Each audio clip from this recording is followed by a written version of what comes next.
time for the press review, and Emily's with us today. She's starting off on the trial of 10 people, incredible trial this, accused of harassment against Brigitte Macron. What are the papers saying on this, Emily?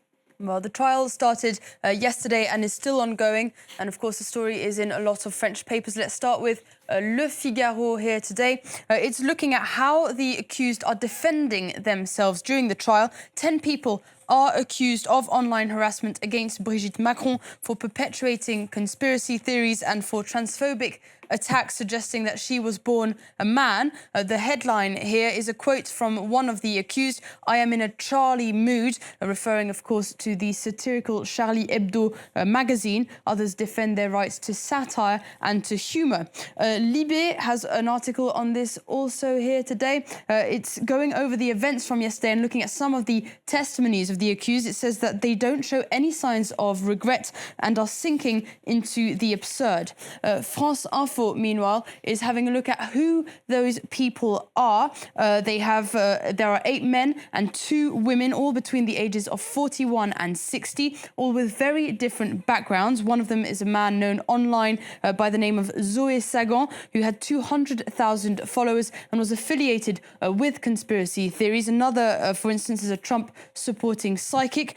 Others are gallery curators, teachers, or even local politicians. La Croix is taking a slightly different angle on this story here with an analysis piece looking at how to stop conspiracy theories from spreading. This article says that ignoring them or not addressing conspiracies is not the most effective way of countering them.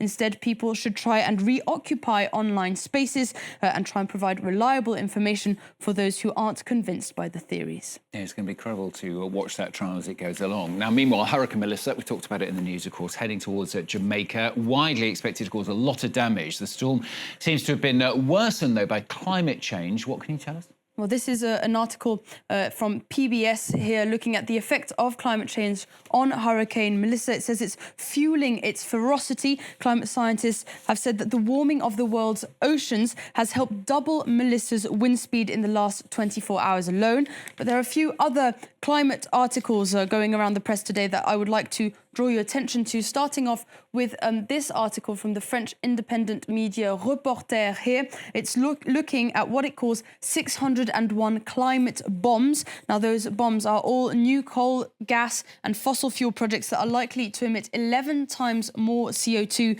than the limits outlined in the Paris Agreement. The investigation has mapped and calculated the impact that those mega projects are likely to have on the environment. The Guardian, meanwhile, has an article here today looking at uncontacted indigenous peoples. Now, according to a recent report, 200 uncontacted indigenous groups are at risk of going extinct in the next 10 years due to industrial activity, criminal gangs and missionary incursions. The article says that 90% of those groups are in both Brazil and Peru. And in the run-up to COP30, climate activists have urged the Brazilian government to defend indigenous people as well as the Amazon. It's not all bad news, though. If you have a look in the New York Times here, it says that climate change is not going to lead to humanity's demise. According to a leaked memo by Bill Gates, the billionaire seems to have changed his perspective slightly and is now warning against a doomsday outlook.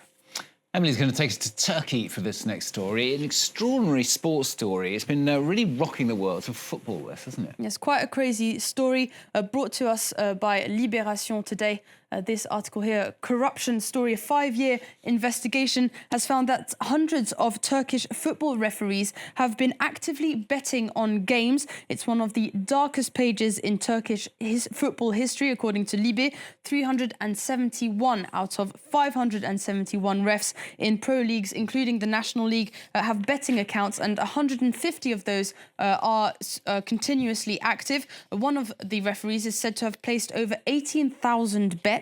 Now, the head of Turkish Football Federation has said they would face disciplinary action and could be facing years away from football. Some clubs and players are now even asking for foreign referees to be brought in to guarantee fair games.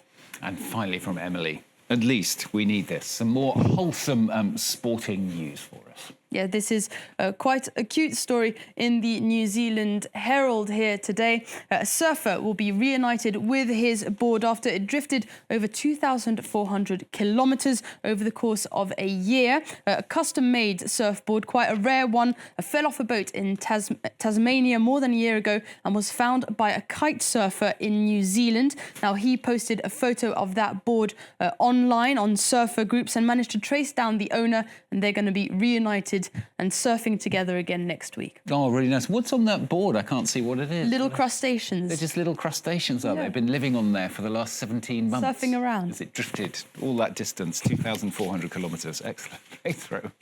Emily Boyle with the papers for us on France 24.